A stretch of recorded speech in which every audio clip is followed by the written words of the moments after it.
Orc, the bardic paladin, who sings and plays again. He tells the tales of glory and weaves a magic story. He'll join you at your table and ask you to share a fable. Heroes of humble origin, villains who must be fought again. No matter their skill or prowess, the people in life are countless. So we pray you heed our request. Enjoy this tale of sidekicks and side quests.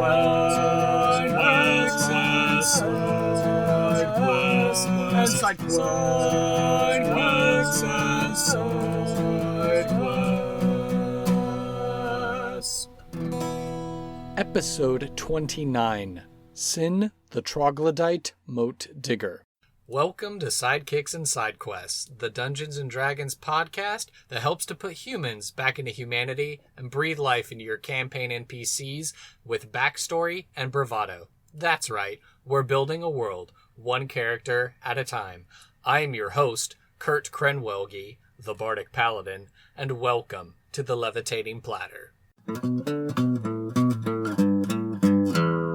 Hello, everyone, and welcome to another in-between week edition of Sidekicks and Side Quests. I went to the polls on Twitter and Reddit, and I asked the community what y'all wanted to hear, and it was a three-way tie between making up a random character, doing another archetype, and hearing more about my homebrew deity lore. And so I decided, well, since I got 3 votes for each one of those categories, why don't I just work my way down the list? And since we have not done a randomly generated character on one of these in-between week editions of the show, I decided, why not go for it? Let's go for it. So what this means is that I have my own set of dice right here.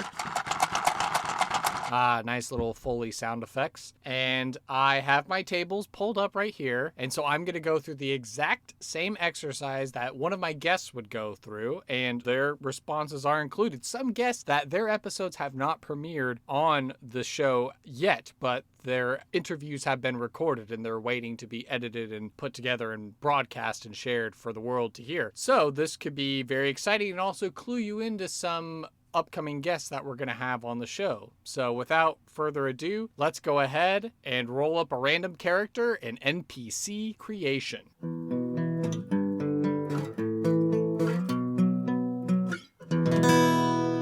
All right, so as we are working our way through the questions, the first thing to determine is the character's name. So I'm going to go ahead and pick up one of my D20s here in this box. Let me give it a nice roll.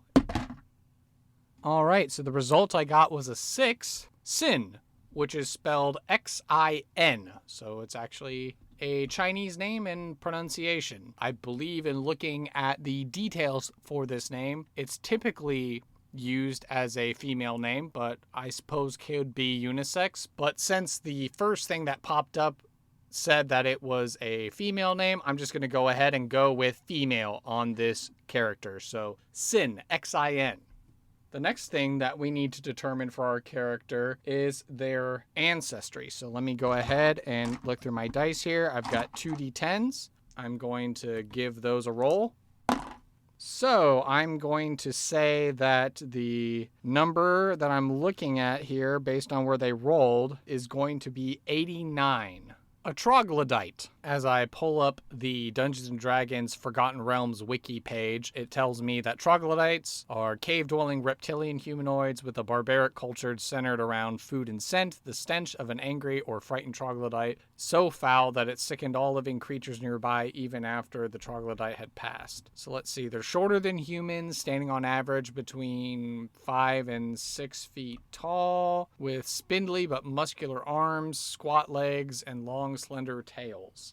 Bodies were coated with rough leathery scales and normally possessed a grayish-brown skin tone, although they also had the chameleon-like ability to change their coloration. Okay. Lizard-like heads, which on males were crowned with frills that extended from their foreheads to their necks. Beady black eyes struggled to see in the light, and their claws and fangs were obvious to those who saw them. All right, so we're working with a troglodyte female named Sin. So the next category for our random character that we need to figure out is what is their job or role. So that would require me to roll a regular D10. So I'm just going to set that one down, pick up a new D10. And I got a 5, which this was a job that was suggested by future upcoming guest Kevin J. James. And the job that I got was moat digger. So Sin, the Troglodyte, is a moat digger, digs moats. Maybe has a very lucrative moat digging business, perhaps. We'll find out as we keep going along. Now we need to figure out how old is this character. So that's going to be a D8 that I need to roll. And as I pick that up, and that's a 7. Ancient. Okay, an ancient Troglodyte. That is a moat digger. Okay, all right. So we're starting to get more of a picture. The next question here is, let's describe the physical appearance. Okay, so as I go back and I kind of look at the notes that Wizards of the Coast gives on troglodytes as a species, if this Sin character is ancient, I'm wondering if she is kind of on the shorter side, probably hunched over, but probably really defined upper arms, considering that Sin is so much of a skilled moat digger. And I wonder if there's just kind of like this permanent blackening of her claws and fingertips as she's spending so much time digging in the dirt and the ground and the muck to be able to form these kinds of moats. So obviously no frilling, because they said that was more for the males of the species. I'm going to go ahead and say that since there is this chameleon-like ability to change the coloration, for the most part, she tends to stay on the brackish watercolor. That way she kind of blends in with the moat. Another defining physical feature would be a more pronounced and developed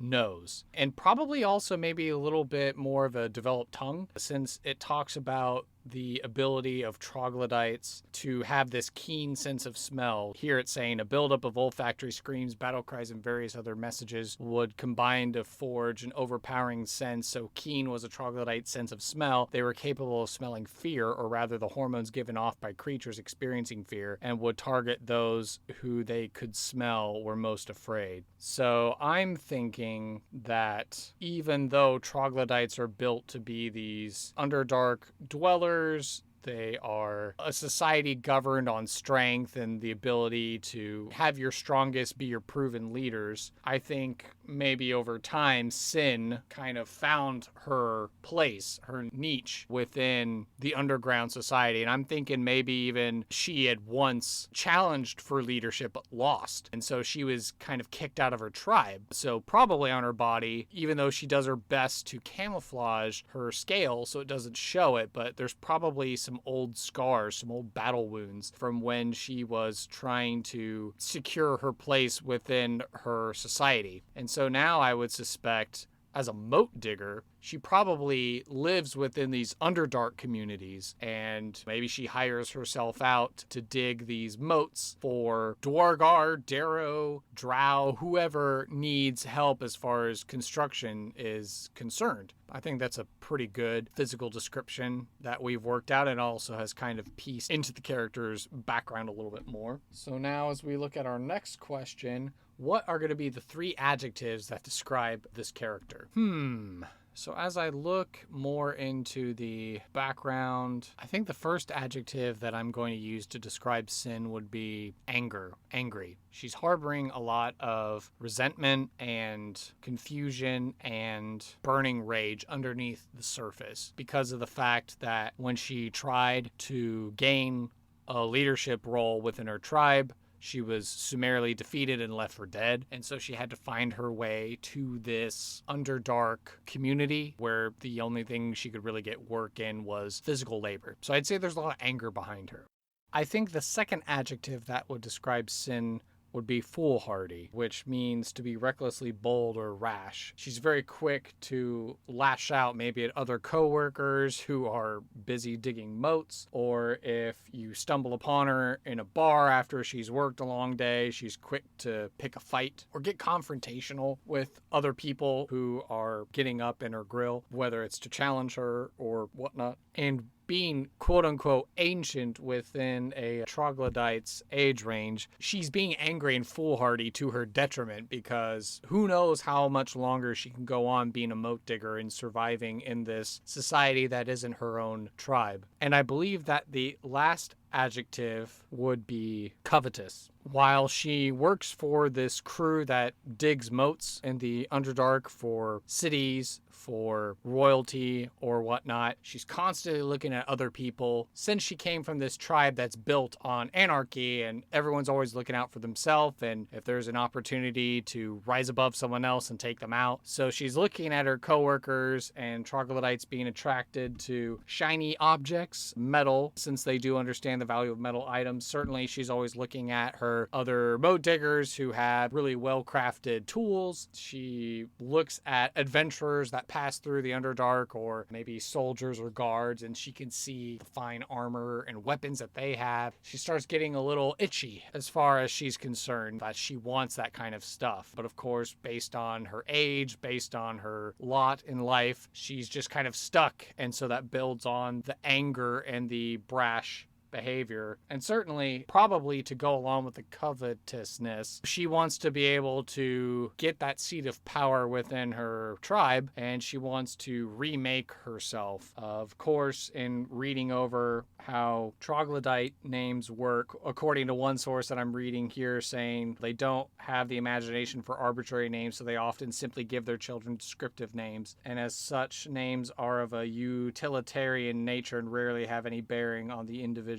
So definitely I think Sin, Xin, is probably not a natural name that she was given as part of the tribe. That's one that she adopted. Probably she heard it in Undercommon, and it most corresponded to the utilitarian name she was given when she was originally born into the tribe. And I'm thinking probably her actual troglodyte name in the language, her personal name, would probably be something along the lines of one with pointed nose. So since I talked about in her physical description being of a pointed nose, more snake-like, I guess, but also kind of canine-like as far as the nose being more pronounced and then the tongue being more snake-like. So she's really good at picking up smells. So that's probably what her personal name was back in the tribe. Then she got kicked out, and then she adopted this name, Sin, from Undercommon, in order to have some semblance of an identity here in the Underdark, in the urban Underdark environments. So that all to say, going back around to being covetous and angry and foolhardy, is that she wants to get back to her old life, and she wants that chance to prove her might and her worth in order to gain leadership and ascend the ranks, as it were. So as we go back to the questions, what's a valuable item, a piece of lore, a secret, or some ideal or concept that they ascribe to? So as I go to my charts, let's roll a d4 first to figure out what's going to be the category. That's a 1, an item. And let's go ahead and roll a d6. So that was a 6. Okay, interesting. This could definitely tie into her age. This was an item that was suggested by future upcoming guest Elvia Jablinski. So the person that my previous guest, Ansa Jablinski, created Elvie the NPC, Elvia came on the show, and the item that Elvia submitted to us was a crown that made you immortal when you wore it. So I think this ultimately really helps to tie in to the fact that Sin is ancient among troglodyte standards, considering that troglodytes are in a state of anarchy for the most part, and they're governed by chaos. They're governed by strength and raiding and hunting and just kind of being bloodthirsty. The fact that Sin's sense of smell was so good, I like to imagine that at one point she was digging, and while she was digging through dirt and rock, whether it was with her claws and hands or she was using tools, but she happened to stumble across this magic item, this crown. Maybe it's not like a crown that's studded with jewels or anything, but it was maybe appeared to be a simple, unassuming iron band, and she picked it up and put it on her head, and she found herself immortal while she was wearing it, and one of the other workers kind of made fun of her or something for it, and she like cracked him across the jaw, broke his jaw. And so everyone just kind of knows, oh, leave Sin alone. She likes to wear that thing on her head. Don't make a big deal about it. Don't bug her about it. Everyone knows her as this hardworking digger, but they don't know how she's been able to live so long. And well, it's because apparently she has a crown that makes her immortal when she wears it. And so I think this factors into maybe her goals and schemes. For someone who's angry and foolhardy and covetous, she feels like she's on the path, the march, maybe to reclaiming her title. As we now have an idea of the object in hand, what's going to be a particular quest that she'd be willing to recruit or hire player characters to go and do. So now as I pull up the next thing in the table and pull out a D12 here, and let's go ahead and give it a roll. This is saying a 6. Okay. Well, this is a bit of synergy then, because future guest Elvia Jablinski for the quest said, find the missing jewels from the crown. And I think this would actually work really nicely because she already has a crown that makes her immortal. Probably it's an artifact or something, unassuming otherwise. Maybe there are sections of the crown that have open spots where you could put jewels inside of it. And so maybe in this particular location that they're at where they're digging this moat, there are other pieces of it that are missing. So the quest that she gives the characters, since she's been able to live so long and she's been working and digging around this community, maybe it's like a massive, gigantic fortress. And so the fact that they're having to dig this moat around this underground subterranean fortress, as it were, is just taking a really long time. And so maybe in that time, she's been able to learn more about the crown that she wears on her head. Maybe she's had to pick fights in the bar to learn about it or whatnot. I don't know. She's the kind of person that would spend the time going to the library and actually reading about it. But I think it's safe to say she's gotten foolhardy. She's gotten angry and boisterous and argumentative with some people at the bar, intimidated some people into telling her about it. And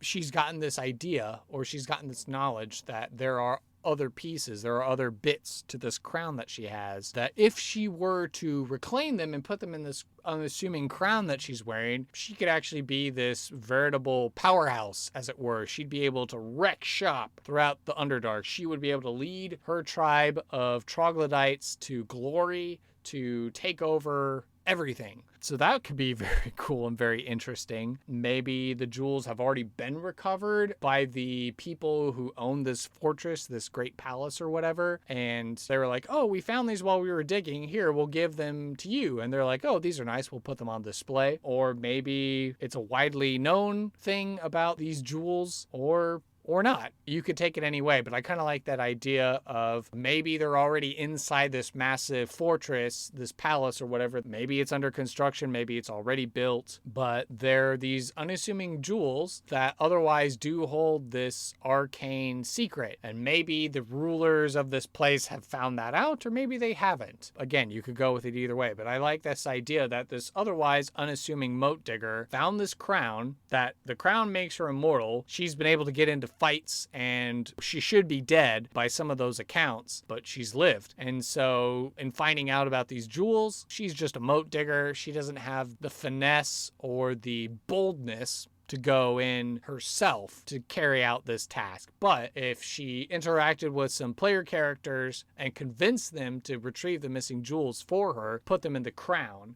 now leading into the rewards. So the characters are successful. They retrieve these jewels. Let me go ahead and roll another D4 to figure out how many jewels there actually are in this crown. 2. Okay, so there's 2 jewels. So probably maybe like one in the front, one in the back part of the crown. And we'll say that these pairs of jewels, when they're inserted in the crown, like power you up. Maybe not only are you immortal from wearing the crown, but it's able to do something extraordinary. Maybe it gives you like necrotic powers or fire or ice or something, or maybe it controls one of each. That's up to you, dungeon masters, to figure out what it would best fit in your game. But I think the reward should be that she either offers to become like a follower character for a temporary amount of time. She's willing to lend her muscle to your group, and you would obviously have a loose cannon associated with your party who could go off the handle at the drop of a hat if not properly reined in. I'm trying to think. She probably doesn't have a whole lot of wealth behind her, so I don't think she's going to be able to offer them any physical monetary rewards.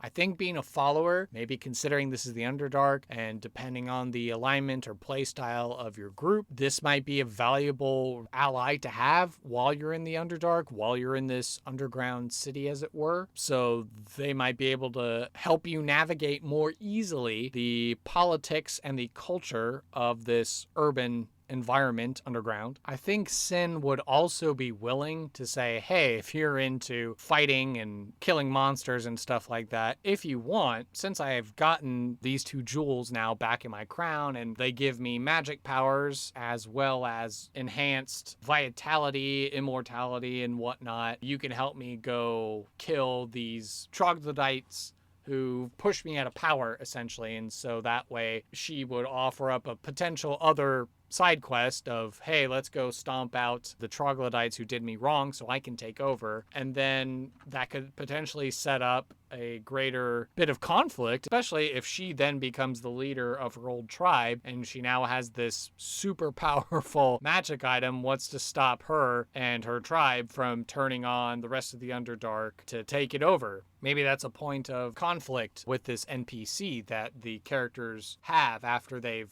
given her these jewels, maybe without realizing what they were or what they were not for.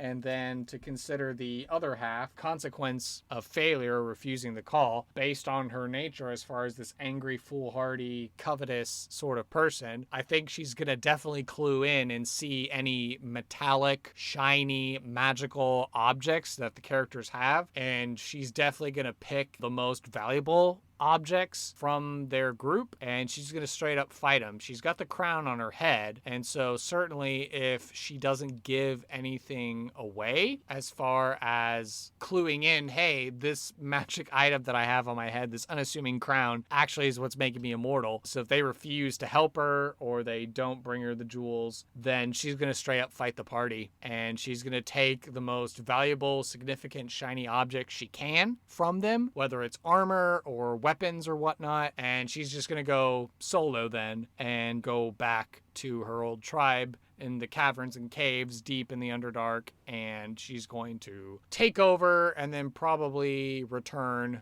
to the city to lay siege on it and take it over for the tribe as well. So yeah, pretty straightforward. Give your players an opportunity to figure out, well, normally troglodytes don't wear crowns on their heads, and maybe that has something to do with it. So obviously the players could figure out, oh, this object she has gives her power, and if they remove it from her, well, then she just becomes an older troglodyte, still strong and willing to fight, but she could be then killed at that point.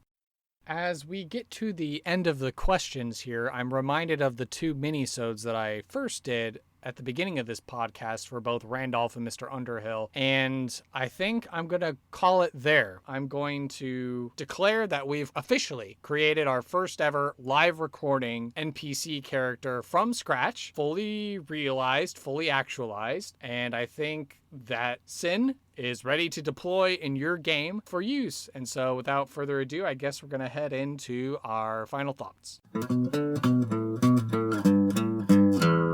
All right, so, wow, okay. I was a teeny bit nervous going into this as far as, oh man, how is a randomly generated NPC episode going to work out? How am I going to treat it? Am I going to sound like I'm making sense as I'm talking out the character and realizing what works and what doesn't work, what's logical, what makes sense, etc. So I'm glad that we were able to create Sin, Troglodyte Moat Digger, who could have been an otherwise unassuming character, and maybe in your game you will introduce them as such. She's an unassuming moat digger. She's a troglodyte. She wears a funny thing on her head. She's got this kind of pointed nose, and she's hunched over, muscly, digging, whether it's with her claws, but if it's rocks, maybe she actually is using tools. There's obviously more to her than meets the eye, and if they interact with her and they do this side quest for her, certainly they could be unleashing some serious carnage and chaos in the Underdark. They could have a temporary ally for sure, or they could set up a future villain that they'll have to fight later. And certainly it would be interesting having this NPC in mind. Maybe they never interact with this particular moat digger, but it certainly gives you an opportunity to have something going on in the background and maybe creates a future problem for them to have to deal with. So there's a lot of different ways that you could take this character and create a full-fledged side quest adventure.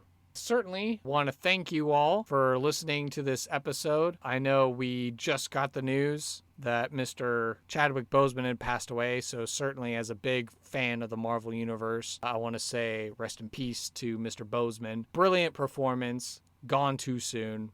Brave guy fighting cancer while being an awesome action hero and role model for a lot of people all over the world. So as we're concluding our final thoughts, again, thank you so much for listening to this episode. Thank you to you lucky voter. You got a random NPC, and I think this certainly was a random NPC we generated today. So have a great week. We'll get the next guest episode queued up, edited, and ready to go. So take care, God bless, and have a good one. Bye-bye. Thank you for listening to this episode of Sidekicks and Side Quests. Be sure to subscribe to the podcast through Apple Podcast, Google Play, and Overcast, or feel free to save the RSS feed to use the app of your choice. Visit our website, https://sidekicksandsidequests.com for links, write-ups of the NPCs, and to learn more about the podcast. To stay up to date and share your fan creations, you can like and follow the podcast on social media by searching for @SideKQPodcast on Facebook and Twitter. The podcast is also on Reddit, so join our subreddit community at r/SideKQPodcast to share your art, stories, discussions, and commentary. If you'd like to hail the bard, send an email to sidekicksandsidequests, all one word, @gmail.com. I ask that you please leave an honest review on iTunes to help spread the word about the show. Sidekicks and Side Quests is unofficial fan content permitted under the fan content policy, meaning I'm not approved or endorsed by Wizards. Portions of the materials used are property of Wizards of the Coast. Copyright Wizards of the Coast, LLC. Thank you for your support, and I'll see you at the pub next time. Bar to rock on 1, 2, 1, 2, 3, 4.